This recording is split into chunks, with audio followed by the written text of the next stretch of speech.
Welcome to the Average Nobody's Podcast, the ultimate home for wrestling enthusiasts, beer drinkers, movie quoters, and pop culture connoisseurs. Here are your hosts, Matt and Ryan. Hello, everybody, and welcome to the Average Nobody's Podcast. My name is Matt. And I am Ryan. Ryan, hello. Great episode. This is going to be a great episode today. I got a feeling. We got a lot on the docket. I'm very excited. Yeah. For us to be primarily TV club right now, like that's what we do it with the podcast pretty much, and for the Deuce to be off this week, we have a stockpiled episode. We really do. I mean, we're the kings of adjustments. Hey, we jumped the gun on the Deuce. We watched the advanced premiere. We don't have a new episode, so we come back hot with some other topics. I like it. We pivot, and no one watches as much TV as us, so we have something in the chamber for you today. We're going to be talking about Ozark, but also, Ryan, you just started watching the Harry Potter movies, so we're also going to be talking about that later on, which is pretty exciting. You watched the first three? I did. Yep. Just watched the Prisoner of Azkaban on whatever day this Sunday. Yeah. Nice. Excellent. So let's get right into it. First, at the top of the show, we just want to let you know where you can find us. You can find us on Twitter at Average Nobodies. We're also that on Instagram. If you search the Average Nobodies on Facebook and on YouTube, you can find us there as well as AverageNobodies.com, our written word blog, which we update daily. It's pretty exciting. Yeah, we're everywhere.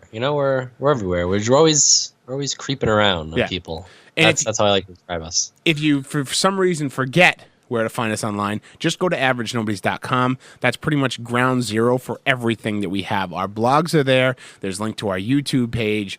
There's links to our podcast. There's links to the movie club for Make Movies Great Again. Everything is there. So AverageNobodies.com is really all you need to know.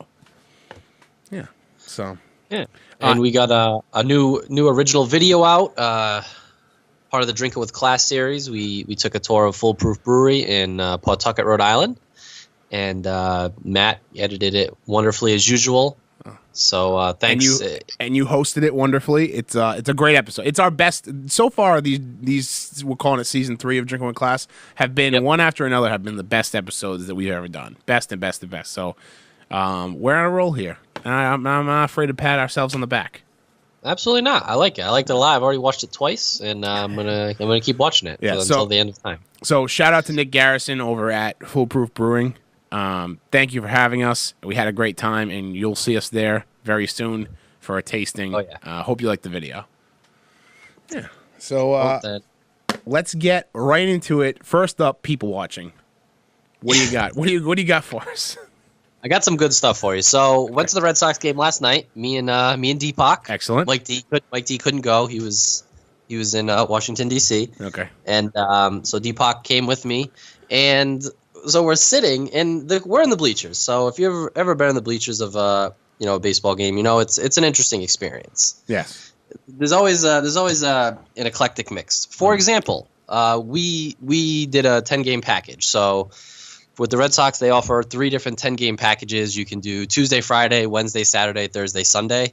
We did the Tuesday, Friday package, and it just so happened that the seats directly next to us, a young couple, maybe early, mid-30s, also did it.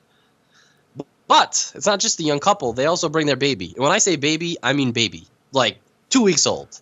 Like this thing is so tiny, but they bring it to the games. That's incredible. It stays till like at least 10 o'clock. But anyway, that's not the people watching story. But I just wanted to give you an idea of the type of people that are in the bleachers. Yes. So anyway, there's this guy sitting in front of me and Deepak. He's actually right in front of Deepak. And he's wearing like this really nice like blue dress shirt tucked into his khaki pants, wearing like his Eddie Bauer hat. Could not be more out of place at the baseball game. So anyway, he has his right hand over his girlfriend. And it's like pretty, the seats at Fenway. There's not that much room. Yeah. So his elbow's like right at Deepak's knee, and of course Deepak's holding his bear like, up against his thigh, just watching the game. And I don't know what happened. Me and Deepak were just talking. He like twitched, and just like flicked the bear, and it like spilt a little bit on the guy's shirt.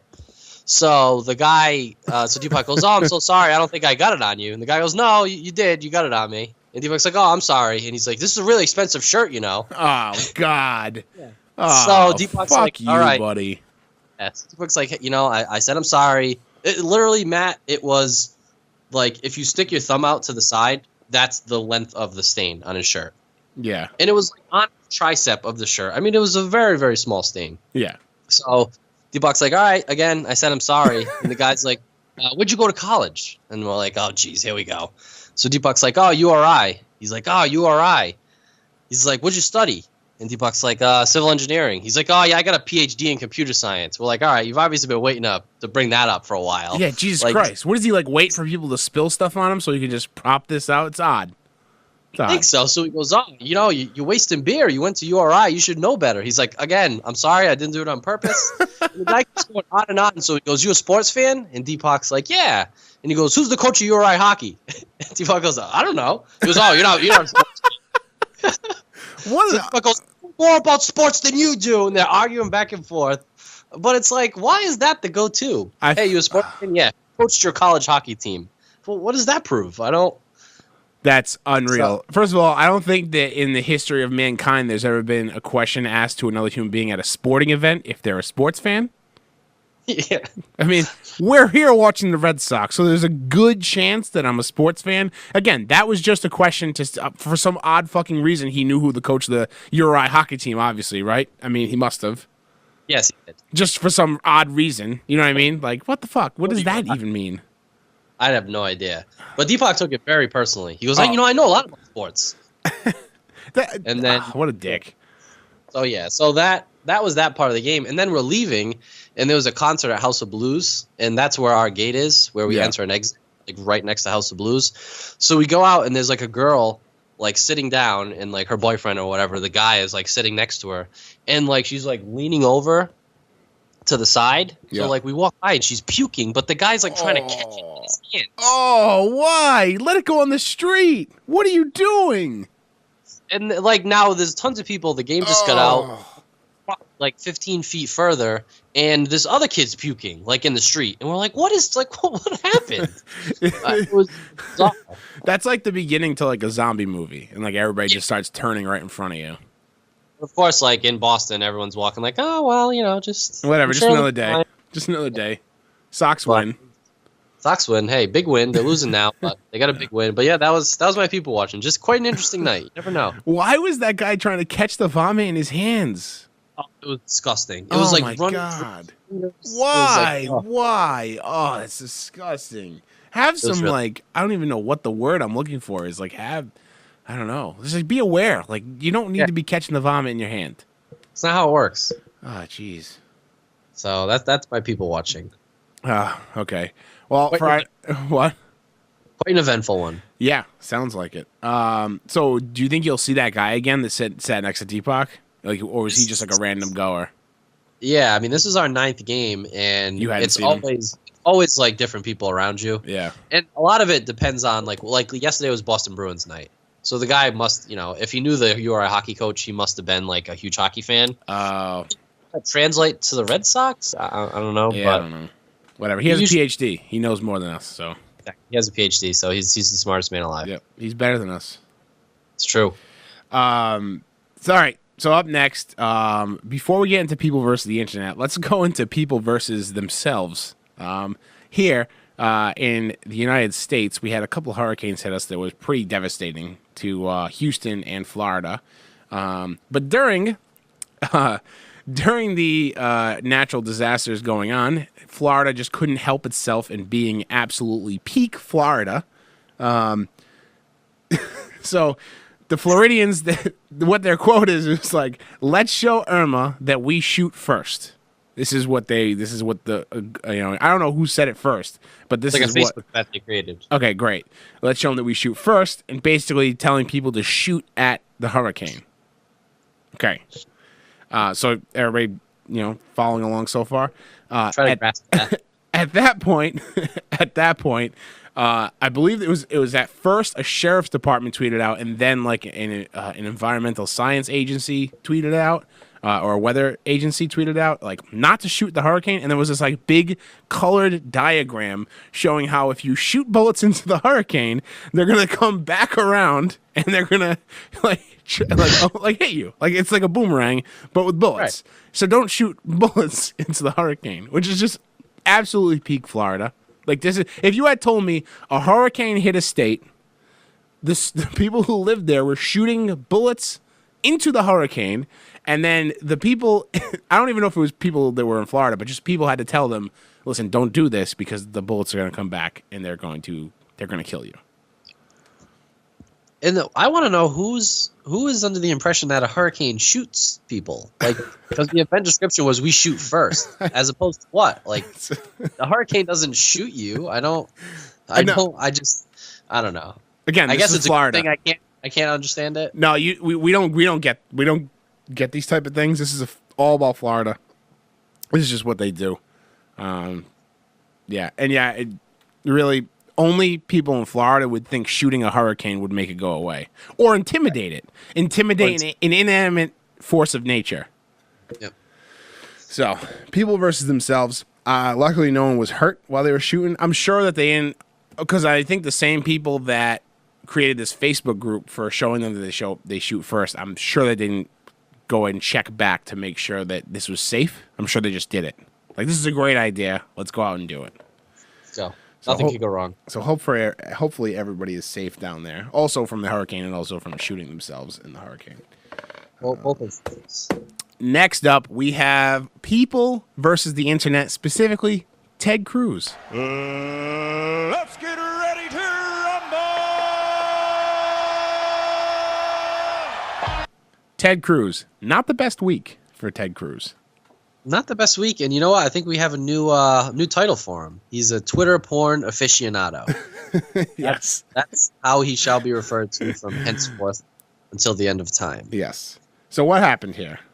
So for those of you who aren't familiar with Twitter, there's a couple of things you can do with a tweet. You can like it, which is when you click the heart, or you can retweet it, which is I don't know how to describe it. You just like two lines. Yeah, you repost it, or you can repost with a comment above it. And retweeting it will put it directly onto your timeline, and it'll be basically like you're tweeting it out, but it'll show that you're sending it from someone else who tweeted it. And I use the like function a lot because liking it will create its own list in your profile. So if you say something you see, you can like it and then go back and read it later, which I do all the time at work. Yeah. And apparently Ted Cruz fancies that as well, because when a couple days ago, it's deleted now, thankfully, because I went and looked today. I'm like, imagine if this is still there, but it's not. So he liked a stepmom porn or something. So it was basically like a stepmom walks in and her, the stepdaughter is banging her boyfriend, and then the stepmom gets in on it. So apparently he didn't have time to watch it at the time, but he was very interested in it and wanted to go back and watch it. Watch it later. The only problem, again, you go on Ted Cruz's profile and you click the like icon. Yeah. You can see every tweet he's liked, and that one popped up. In this case, like, obviously this was going to happen. He's highly in the news. Like, he's a public figure. Right. You do something like this, you're going to get found out. But on the flip side of this, who is monitoring Ted Cruz's likes? That's what I wanted to know. But here's the thing. Not only who's monitoring Ted Cruz's likes, but when someone fucks up like this, it does not get by anybody on the internet.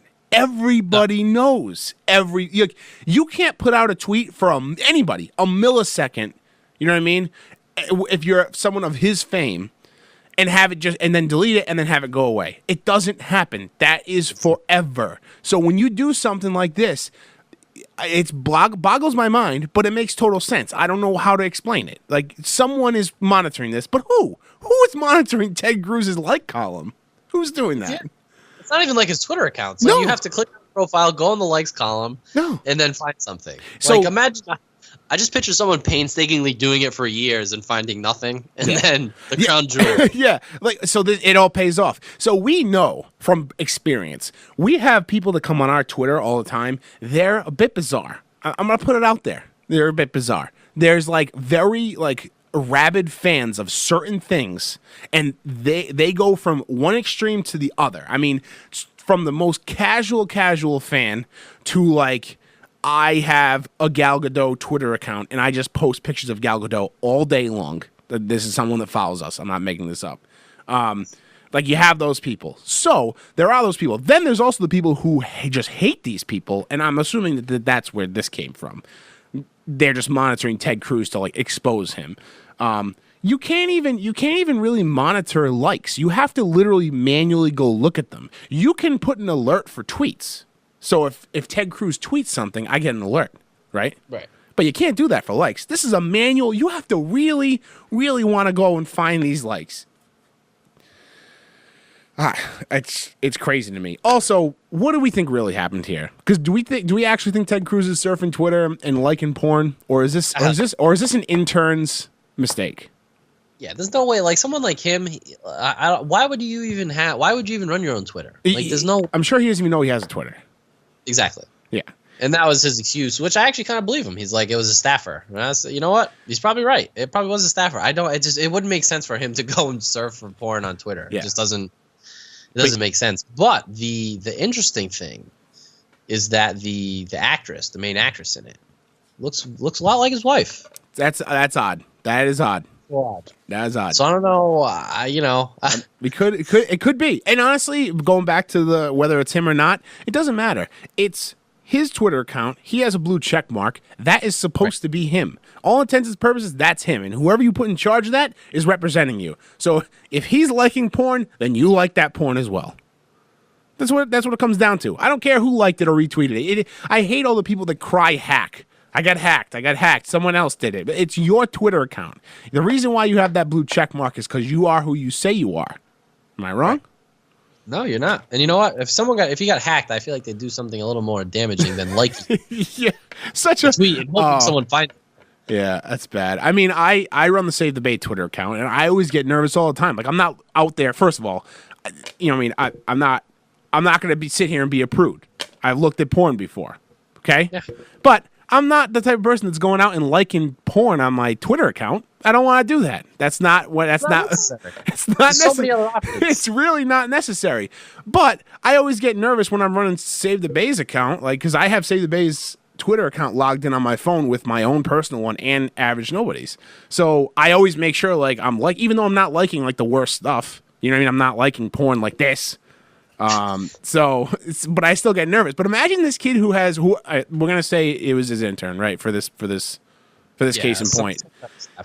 Imagine this guy has Ted Cruz's Instagram, who has significantly more followers than Save the Bay's account, and he's just surfing porn on Twitter.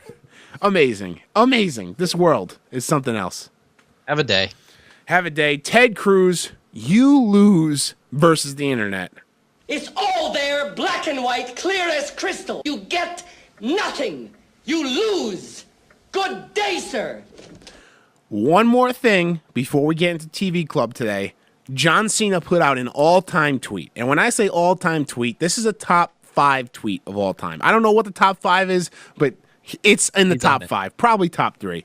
So Apple yesterday, whenever you listen to this, they had their keynote at their new location, One Apple Loop in California. It's like this brand new facility. It's amazing. They announced two new iPhones, the iPhone 8 and then also the iPhone 10, which is like the 10th anniversary, and it's the 10th technical iPhone that came out. They just skipped 9, whatever. So the iPhone 10 has this new feature where it can unlock your phone by looking at you. So if you pick up the phone and look at it, it'll unlock. How do you feel about that? You know what? I try to keep my cell phones as simple as possible, to be honest. Yeah. I really do. I don't use Apple. I don't have an Apple phone. I don't have an Apple computer. I don't have an iPad. I really don't have any Apple products, so I don't support them. I really don't. I think they're going to take over the world soon, and we're all going to be sorry. I think you're right. I think this is a step a little too far. I am the first person to jump on the tech bandwagon for anything. Like, if it's cool and it's new, like, I'm all about it. I feel like this is a step in like the very unnecessary direction. There are other things that can make the phone better that are not these type of things. But let's not get too far into that. Anyway, John Cena put out a tweet he basically was like, hold on, let me see if I'll pull up the tweet right now. It's good. It's really good. So he basically, Ryan, what would you think would be the problem with an iPhone that detects your face to unlock? And why would John Cena have a problem with that?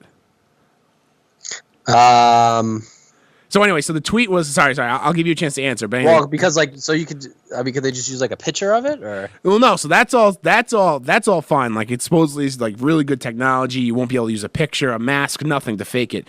But John Cena goes, so iPhone X, iPhone 10, about Face ID. What do I do? And essentially, he's trying to make the joke of like, you can't see me. You like that?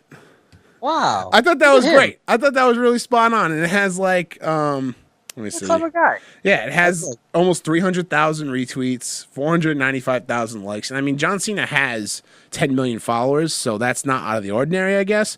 But if you look at some of his other tweets, they're not like huge, like 1,400 retweets.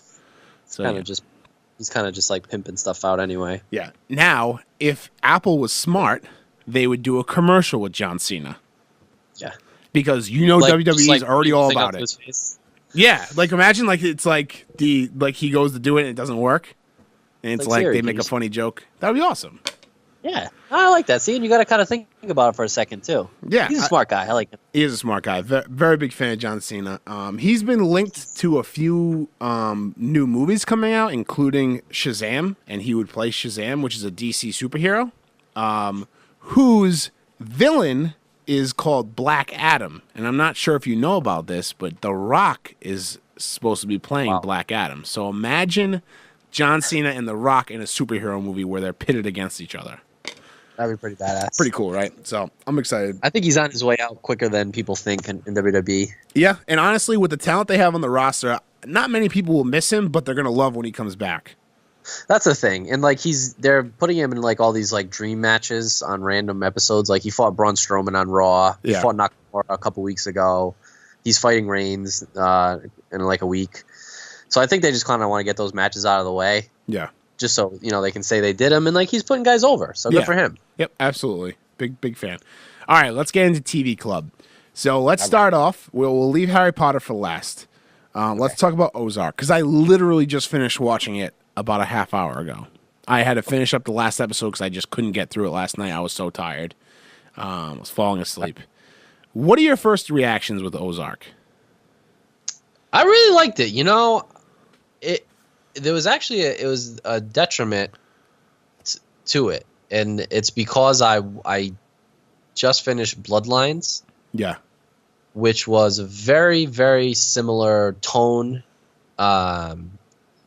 Not necessarily plotlining, because it wasn't about like drug cartels and stuff, even though there was some parts of it. But Bloodlines was like a really well done Netflix show. I liked Ozark a lot, but I think it hurt because I was basically expecting like Bloodlines 2.0. Okay. And it wasn't necessarily that, but I still really liked it. Yeah. I thought it was, it kept my interest. It was intriguing. Like it was definitely built for a Netflix platform, because then you'd finish one episode and like I kind of want to see what happens next. Absolutely. And I liked Jason Bateman in the lead. I thought he did a really good job, even though there were times when he still kind of played Jason Bateman, like snarky, busting balls Jason Bateman. It's like, well, these guys kill people. Maybe you're not Michael Bluth anymore. Absolutely. I liked it. What did you think? So for my money, nothing beats a show about like money laundering and like a smart character that like can get his hands dirty, like a clean character who gets his hands dirty, and we see like a transformation of character. I think once this show has run its course, it's going to have a similar feel to what Breaking Bad was to us. And listen, I'm not crazy here. I'm not going to put Breaking Bad in the same stratosphere. I'm not going to put this in the same stratosphere as Breaking Bad yet. Right? Breaking Bad is a masterpiece of a show, and they're doing it all over again with Better Call Saul. But I love the way this show looks. Everything has like that blue like overtone to it. It's like everything's so dark. It's like beautifully shot. All the characters are super interesting. I mean, from Jason Bateman's character to Del the drug cartel. Well, not leader, but capo, whatever. To the who are the people that live on the farm? What are their names? Can't think. Anyway, the people that live on the farms that sell the heroin. I mean, everybody. The girl that runs the marina Snells. the Snells. Yep.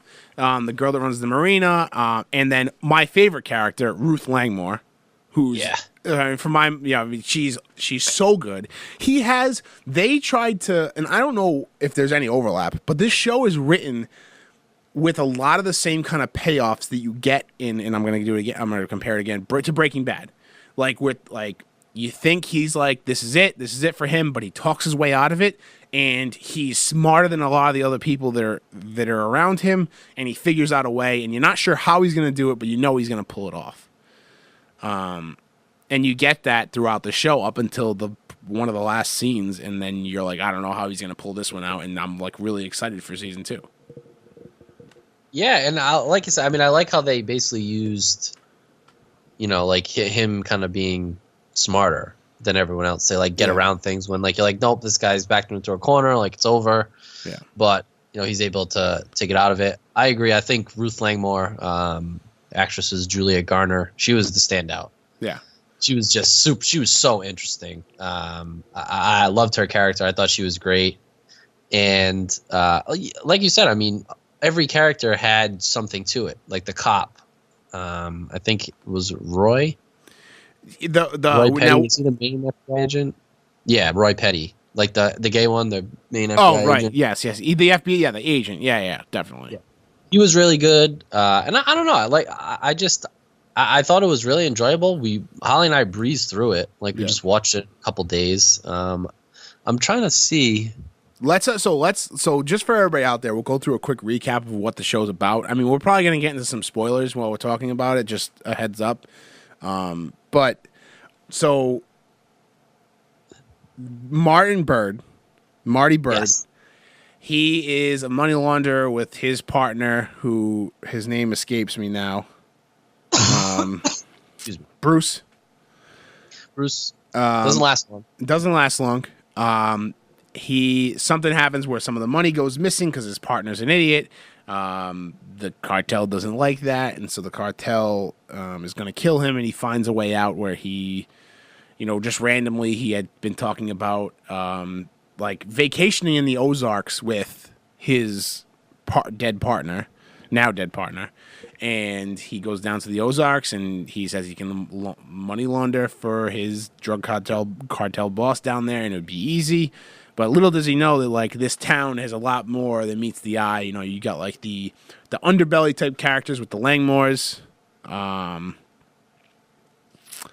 you got the heroin dealers, so the Snells. Yeah. And they have a whole backstory to them as well. Their whole family have been there for generations and generations. You get this whole I love when a show can really build a world around its characters. And them moving to the Ozarks. Is it the Ozarks? Ozark? Is it right? It's the Ozarks. The lakes. The lake. Right? Yeah, the community itself is the Ozarks. Okay, so when they move to the Ozarks, it's living. This area is living and breathing, and it's different than other places. People get around on boats, and it's all very water focused, and it's seasonal. So in the wintertime, nobody's around except for the locals. In the summertime, you get an influx of tourists and things like that. You know what I mean? You have all, and you're learning this as you go. And I like that. I like that. I guess I'm having trouble putting it in words, but and I think like they explain it's so attractive for money laundering because you have if you go there in the summer, there's so many tourists with nothing but cash. Yeah. And because they have all that waterfront or all the waterways, and that's how they can kind of get everything distributed. So what ends up happening is that his partner goes in over his head in the first episode. Yes. Marty and his partner, it looks like, and this is where you see Marty's, I guess, negotiating skills, because his partner gets his head blown off, and Marty's able to talk his way out of it in a way where Del is all right, I should keep this guy around to see how he can make me more money, basically. Yeah. And then they moved to the Ozarks, and one of the underrated characters is Buddy, the old guy who lives in his ass is always out. Yeah, he's always just ass out, just walking around. Yeah. I mean, good for him, but like they get this like really gorgeous house in the Ozarks because they really don't have that much money to play with. Yeah. And the only stipulation with Buddy is that he has to stay in the house. So you got to see his ass everywhere. But he comes in handy towards the end. Yeah, he does. He definitely does. But then, like, I mean, the first episode's just like boom, boom, boom. Like, you're thrown into this universe, and it's like, sink or swim. And pretty much everybody sinks except for Jason Bateman. And then you have the secondary storyline with his wife cheating on him. Yes. That guy meets an untimely demise as well. Yep, gets thrown from his balcony. That was so satisfying. I mean, it was satisfying for us because we know he's a dick. But it must, like, when he just lands in front of Marty, on the street, it's like shocking. And he's just like, he just takes, I gotta give it to Jason Bateman's character, Marty Bird, just takes a lot of death in stride. Just like for someone who's just like a very smart, like, good with money type guy, good with numbers, he takes a lot of like very gruesome deaths in stride. Like, yeah, it happens. It's like, well, this isn't, you don't have to be, you can react. Yeah. To this. Yeah. So, yeah, I'm trying to think of, so I like the Langmores. I like that there's so much diversity within their family. So you have Russ, and I forget who was his, I guess his brother. Who's the other guy, the other older one? Boyd Langmore, I think his name was. Yes. Boyd. So Boyd and Russ, and then I'm assuming it's their other brother who's in prison, who's Ruth's father. Yeah, Ruth's father. Yeah, so he seems like he's like the leader of the family, but he's been put away, and everybody's kind of like scared of him, right? There's like something there, and I'm assuming that he's going to get out of prison before, soon before in the second season. Right? I mean, I think something. I mean, he has to, like, why else would they introduce him this season just to have it end with him still in prison? You know what I mean? Like, and now that the other two are basically out of commission. Yeah, and then you have the kids. You have 3, very interesting name, and Wyatt is the other one, the one who likes to read and who. Yeah, I like kind of feel for him. Yeah, and same thing, like also with Ruth too. Like, Ruth is a character who you hate right at the beginning, but then you have trouble hating her. She's very there's a lot of, you feel a lot of empathy towards her in like her actions, where she helps out Marty a bunch of times because Marty like extends an olive branch to her even though she's kind of been shitty to him. Like he sees the potential in her. Right. Though it's definitely like much more than just being like a country bumpkin. Yeah. Once you kind of get to know her. Yeah, definitely. And then of course, their 3 and Wyatt's father and their fathers got killed pretty gruesomely with the old electrocuted Doc. I didn't think anybody was going to get killed that way until finally they did, and I didn't see it coming. I got to be honest.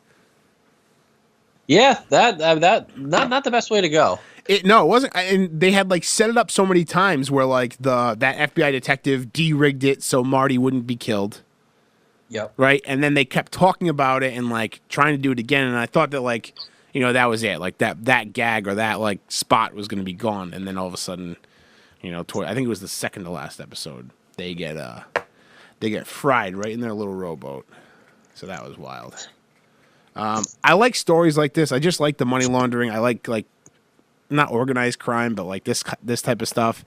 And then like, I don't know, this like seedy little like town on the lakes, and you have like now you've starting to see that like the local police are kind of in with the Snells, and like who knows what that's going to bring. And of course that last scene on the farm was wild. Between Dell and oh my god. That was awesome. Darlene is a wild card to say the least. Yep. She's racist. Yes, she is. I think it's fair to say that, right? Yeah, I think that's fair. I think they both are. I believe one of Jacob Snell's last lines in episode 10 was, you know what they got a lot of in Mexico? Mexicans. So, Very eloquent man. So, great show. I liked it. I can't wait for season 2.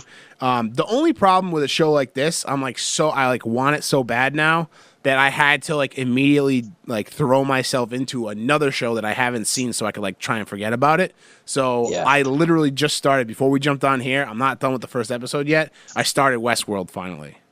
Oh man, yeah, I can't wait to talk to you about that. So I want to say one thing before we get into Harry Potter. I absolutely adore that they put like classic rock and other like modern songs into Westworld. Yeah. Like you don't notice if you don't listen like really closely. Because it's all done by like an orchestra. Oh, it's amazing. Like the player piano's playing Black Hole Sun, and there's another scene with they're playing Paint It Black, and it's this amazing like slow motion like bank robbery scene. It's I knew I was gonna like this show. I just didn't get on it right away, and then once everybody was talking about it, I'm like, I'll wait until it cools down and then I'll watch it. But I'm like blown away. There's a lot to love. There's a lot to absorb, but yeah, it's made for someone like you who like appreciates those type of things. So I'm so excited about this show. So I'm sad that Ozark is gone, but I'll check in with Westworld as I watch it. Nice. Hey, and one last thing on Ozark. What'd you think? Did you think the priest was gonna kill the baby? Oh man, I'm glad we didn't forget to talk about this. Yes. I thought that baby was dead. I mean, the way they led you on so good with that. The way he was trudging through the woods with that baby carrier, it was like banging against his leg. Like he had no like regard for that newborn baby. No. He was just banging it around, and he like throws the thing down and rips the baby out of the carrier, walks over to the leg, and then just right underwater. I was like, holy! I mean, I wish I could have had a camera on myself. My jaw dropped to the floor. To the floor. I had no idea. I thought he was dead, and he held the baby under for way too long. Yes. I mean, what is he trying out to be a salt god, like for the Salt King in fucking Game of Thrones? This isn't Pike, buddy. It's the Ozarks. Take it easy.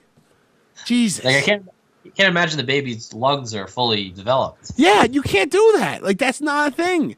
Like when they baptize babies like that in lakes, like they just dip it quick and bring it up. He held that baby underwater for a while. Yeah, and then I thought like maybe like halfway through he would like get cold feet and then lift the baby up and it would be fine.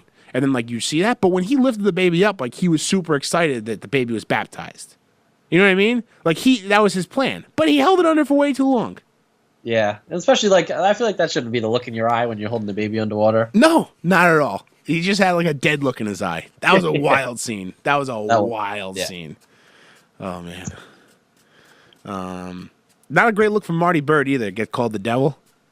Nope. Not ideal. Yeah. But again, like he's just like, yeah. Yeah, he's just like whatever. Right. And I think that's where like when we first started talking about this, when you're talking about like, you know, you still get like that classic Jason Bateman. I think there could have been better reactions to different things in the series with him, because I think sometimes his character shines, and other times you're right, he's like Michael Bluth, you know, or like the character from Horrible Bosses or whatever.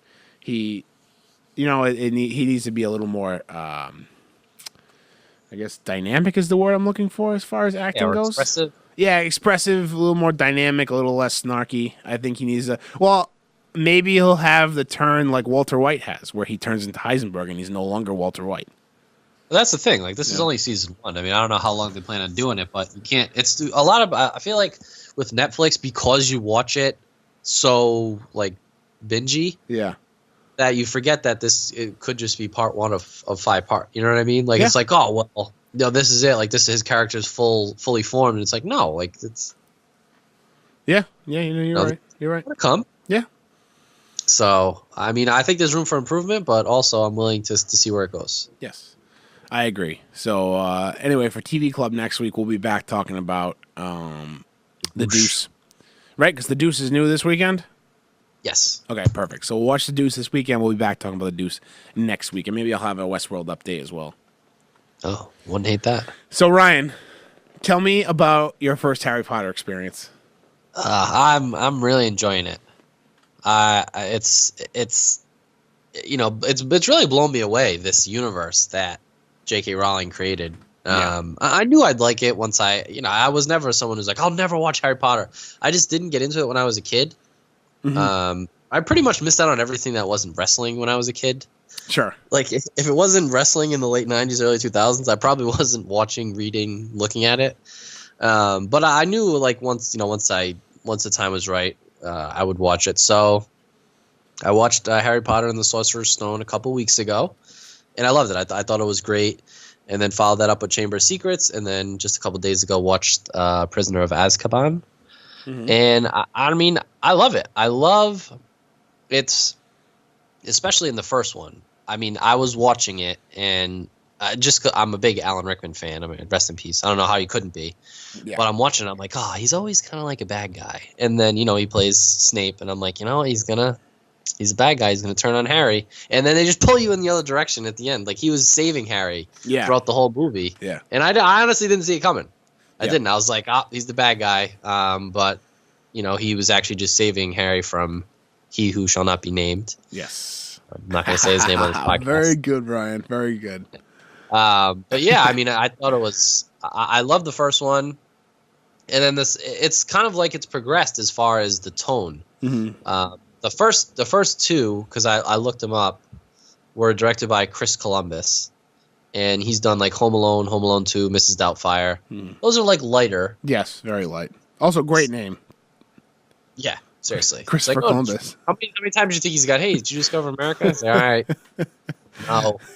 Actually, yeah, you're right. That probably gets real tiring real fast. Like at first it's like, oh, it's funny, and it's like, oh god, here we go. Oh no. Like probably like the first couple of days in school when they first started learning about Christopher Columbus when he was a kid. It's like, oh, that's great. And then like by the time he gets to high school, he probably wants to change his name. Yeah. He goes by Chris now. It's like, that's it. It's just Chris, the artist formerly known as Chris Columbus. But yeah, it's like you could tell like how the tones differed. Like the first one was definitely, and they're young. I mean, they're, the Harry, Ron, and Hermione, and everyone at Hogwarts is really young, so it makes sense for it to be a lighter role. Like you're not going to throw these 10-year-olds into this like dark, twisted fantasy of a movie, which is kind of what the Prisoner of Azkaban was. It was a lot darker than the first two. Yes, but I like how it's progressed. I have my power rankings. Okay, so far it's 3. All right, hit me with the power rankings. So top is Hagrid. yes. All right. He's my top. And then Hermione is Hermione's like 1B. I just love that she's just like so smart and she knows everything. Yeah. Like in the Prisoner of Azkaban, like Ron can't figure out how she's always like just popping into the room, and it's because she like mastered the spell of like going back in time and all this stuff. And they end up showing you that at the end of the movie. But I just love how she's so much smarter and so far and above everyone else at Hogwarts. Yes. She uses that to her advantage. Third, I'm going with Professor Snape. It's only been 3 movies, so I don't know if it could change because he's always on that razor's edge of like, do I trust him? Do I not trust him? But after the first 3, I don't know. He's in my top 3. Okay, yeah. Professor Snape is in my top 3. Then Dumbledore. I like Dumbledore. Okay. He's 4. Dobby, obviously, even though he's only been in the second one. I don't know. Does he show back up? He does show back up, yes. Okay. 'Cause I like him a lot. I mean, really, one of my favorite moments in like any movie was in the Chamber of Secrets when like Harry gives Dobby like he gave him like the book back. Yeah, with the sock in it. Yeah. Like he gave the sock in the book back to Lucius. Yes. And then Lucius gave it to Dobby. Then Dobby opened it and found the sock because that's the only way he can be freed. Yeah. Is by giving it, which is it's so bizarre. Yeah. You can only be freed if you give me an article of clothing. But like it's just cool. Like they have all those little things and everything ties together and everything makes sense, which is what I love because it rewards you for paying attention. Yeah. But Dobby. Yeah. I got news for you. Dobby is going to climb your power rankings as you finish the series. Oh yeah. Especially now that he's free. Yes, I will not give anything away, but you keep a close eye on Dobby. You're gonna like Dobby. And then I have literally everyone else that's in the entire first 3 movies, and then Uncle Vernon is dead last. Uncle Vernon is such a dick. He's the worst person. That whole family. They suck. The whole family sucks. Kid. Oh, I hate him. His cousin, he's such a jerk. Yeah. I have a question for you. Yes. If you were going to Hogwarts your first year what magical animal would you take? So you saw a few of them, like the few options that they have to take. Which one of those animals would be yours to take? I don't know. It's tough. It is tough. It's tough. What? I'm trying to remember. What are the? I believe now. I have to go back and look at it. I believe it was owl, rat, frog. Whoever's listening that knows Harry Potter better than me, please respond. But anyway, I mean, I'm going with owl. Yeah, I mean, I love I put in like the in the document, like Game of Thrones needs to take some notes here. Owl messengers are way more efficient and way cooler than those goddamn crows or ravens or whatever the hell they have. Yeah. But yeah, I don't know. I mean, I like the owl. I don't know. I have to go back and look. I tell you what though, I'd be Team Slytherin all the way. Okay, so what pet would you bring to Hogwarts? I'm looking at a quiz online, so this is it. So it's a rat, a cat, an owl, or a toad. I'd probably go owl. Yeah. Owls are pretty cool. I gotta go with an owl too. It's between owl and rat, honestly. Yeah, rats. But you know what? The rat kind of gets ruined for me when that fat guy gets turned into the rat. Oh yeah, that's right. The third one, that's terrifying. That guy, he looks like a rat. Yes. Yeah. But yeah, just like I mean, I love how they get to Hogwarts. Like they have to run into that brick wall, and it just turns into. It turns into like a magical entranceway, but Harry and Ron like run into it because Dobby like put a spell on it or whatever. Like everything comes together. It's just so cool. So that station where platform 9 3/4 is, it's a real train station in London, I believe, somewhere in the UK. And they actually put up a sign that says 9 3/4 to show where the actual spot is where they filmed it, them going into the wall. And they built a cart to make it look like it's going into the wall, so people can go and like take pictures and stuff. It's pretty cool. That's pretty awesome. Yeah, it's pretty cool, right? I like it. I think my favorite one. My favorite one was probably the second one. Yeah, that's one of my favorites as well, if not my favorite Harry Potter movie. I love Chamber of Secrets. Yeah, I mean, and then that's the one with Gilderoy Lockhart. He's like the famous dark arts teacher. Yes. He's freaking useless. Yes, useless. Yep. Except at the end when he goes to put the memory loss spell on them and he uses Ron's wonky wand and he actually puts it on himself. Yeah. But he didn't really do anything. He just kind of got out of the way. But I was thinking of it like at the beginning, because at the beginning he's with the Dursleys for the first 3. It's like his aunt and uncle. Yeah. So at the start of the first 3, he's not at Hogwarts. He wants to go back. Like, how frustrating would it be? You have the ability to do magic, but you can't do it because you're not at Hogwarts. Yeah, and you live under the stairs. It sucks. It's terrible. Yeah. It really sucks. And then they know, like, the aunt and uncle know that he has these powers, but they also know that he can't use them outside of Hogwarts. Right. Yeah. But he did. But he did. You're right. He did. He broke the rules. That lady floated away. It was funny. Let's see. What else? Oh, so your team Slytherin, I see here? Yeah. You're all about the Slytherin? Why? I like Slytherin. I like Snape. Okay. I want Snape to mentor me. But what about Malfoy? He's a dick. I know, but see, what I would do is I would be like the good team Slytherin. So I'd lure Malfoy in, pretending like I'm one of his friends, and then I take him out at the last minute. And then I give Team Slytherin like a better name. Now they don't have that negative connotation to them that everybody has right now. I mean, I'm trying to change Team Slytherin for the better here. Yeah. I mean, what am I gonna? I'm gonna join Gryffindor and just be like every other guy. I'm not better than Harry Potter. No. I am not Team Gryffindor anyway either. I am Hufflepuff or Ravenclaw all the way, leaning a little more towards Ravenclaw. And Ravenclaw does not get the due it deserves, honestly, because you have they really don't. Yeah, because they're kind of like left out because there's no like main characters that are really in Ravenclaw. Like you get God damn it, Neville Longbottom is Hufflepuff, and you understand what Hufflepuff is all about. You got Harry Potter, and you got Hermione, and you got Ron, who are in Gryffindor, and you understand what Gryffindor is all about because of their character. And then you have Malfoy, Draco Malfoy, in Slytherin, and you understand what the fuck Slytherin's all about. Just a bunch of dicks. So, but Ravenclaw does get left out. As you go farther in the movie, you do get like other characters that are from Ravenclaw, and you kind of understand what they're about and whatnot. But if you read online, if you take I think I encourage you, Ryan, to go online. There's an official Harry Potter quiz that tells you what house you would be in. And I don't know what it's called, but I believe it's something with Sorting Hat, blah, blah, blah. Just search official Harry Potter quiz, and that'll be the first thing that pops up. But I encourage you to take it and see what house you would actually be in. I'm going to do it, and then I'll report back. I was put in Ravenclaw, which I was very happy about. And they'll tell you why. They'll tell you why you fit into whatever house, whatever house you're in. So. And what I liked about the third one, The Prisoner of Azkaban, it's like a new Dumbledore. I guess the original actor died. Yeah, yep. And you can kind of see why. I mean, he didn't have much. You know, he looked like he was sounded like he was on his way out in those movies. Like he sounded like he was really struggling to just do his lines. And then this other one comes in and he's running around. Yeah, he's got all this energy. Yeah, very lively. Yeah. I'm laughing to myself right now at your second bullet under the third movie.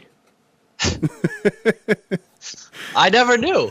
That's so Ryan put on the document, love that I get the Dementor's office reference now. So that's the one with he's prison Mike, right? You know, the worst thing about prison, the Dementors. They Harry Potter?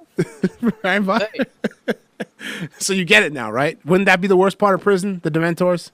Yeah, that's bad. I mean that's imagine that being the prison guard. Like they take away your soul and happiness. Like Jesus Christ! I thought this was a kids movie. I mean, but I liked it, but it also kind of like smoothed them, you know, around the edges for me. Like they're still terrifying, but then I'm like, well, man, Prison Mike. You know what I mean? Like, so it didn't ruin it for me, but I'm just so glad now. So now, and I actually just watched that episode the other day before I watched this one, and then they were like floating around, and I go to Holly. I'm like, what are those? And she goes, the Dementors. I go, the Dementors.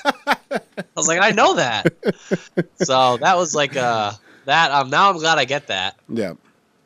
And I feel like this is gonna like Harry Potter is very, very popular. Like obviously in pop culture, but yeah, there's a lot of references. There's a lot of references that now I'm gonna be able to get, which I'm very excited for. So you understand Quidditch now? I understand Quidditch. Yep. It looks terrifying. Yeah, it looks terrifying. But obviously, like you've seen all the things where like people try and create their own leagues, which now you understand how difficult that might be to play Quidditch in real life. Especially since we don't have brooms. Your ability to fly on a magic broom. Yeah. So you're gonna start getting a lot more of those moments where you start getting more pop culture references. I love when I watch something that I've never seen that's like so ingrained into culture now that like you get like where that reference comes from. You know what I mean? So I like that. Like the first time you watch I don't know, like Casablanca, and you're like, here's to you, kid. Like that type of stuff. Like you'll see a lot of that in these movies, and you'll start getting that stuff. But I'm so excited that you're watching it. So when are you planning to watch the next one, which is Half-Blood Prince? Let's see. What is the next one? Am I getting that wrong? Harry Potter 4. I think it is, because then the one after that is Goblet of Fire. Oh no! So Goblet of Fire is the fourth one. Oh, I feel like Goblet of Fire is next. Okay. Yeah, Goblet of Fire is the next one. Yep, and then the Order of the Phoenix. Order of the Phoenix. Yep. Then Half-Blood Prince. Yep. Then Deathly Hallows Part 1 and 2. Yep. So, well, I'm going to South Carolina this weekend, so I won't be able to watch it this weekend, but it'll definitely be one night next week. Yeah. We actually it might even be tomorrow night. Yeah. We'll have dinner with my parents, but I might watch it after. Yeah. If the Chamber of Secrets is my favorite, Goblet of Fire is my second. Okay. Yeah. There's a couple really great scenes in this movie that you're gonna like, and this is, I think, the first movie where you see them really age. Because when this series is all said and done, they look very different than the first one. They're like they're all like very the old. third one, you could already tell they're a little older. Yeah. But I have to imagine as it keeps going, they just look older and older. Yes. Yeah. So anyway, that's that. You got anything else you want to talk about before we sign off? I don't think so. I'm looking forward to more, and then I think we should do like a whole Harry Potter recap. I love that. Well, yeah, we'll get the gang together. We'll get everybody. We'll get whoever wants to join us from the Make Movies Great Again. I'm not sure Adams has seen all of them, but I know Sean has, and Sean is a big fan. We also have some big fans outside of our podcasting, our little podcast family here. So we might want to get those guests on as well, and that would be awesome. We could get like 5 or 6 people on microphones over here, and that would be awesome. Just riff on Harry Potter. I love it. So, very cool. Everybody, thanks for listening. Again, check out AverageNobodies.com. That's where you can find all of our stuff. If you want to call and leave us a voicemail, it's 401-285-8120. Leave us a voicemail there about Harry Potter. Say something we got wrong on the episode. Correct us, or just ask us a question, and we'll play it on the next one. I think that's it for today, everybody. Thanks for listening. Again, check out the new Drinking with Class episode. It's on our YouTube. It's on our Facebook. There's no excuse. You can find it. Share it, like it, comment on it. We want you to see it. So we want the interaction as well. Yeah. So we'd appreciate it if you read it and watched it and loved it. Yes. Matt, always a pleasure, my friend. Yes, always a pleasure, Ryan. We'll catch you guys on the next one. This has been episode 48 of the Average Nobody's podcast for Wednesday, September 13th. Adios. See ya.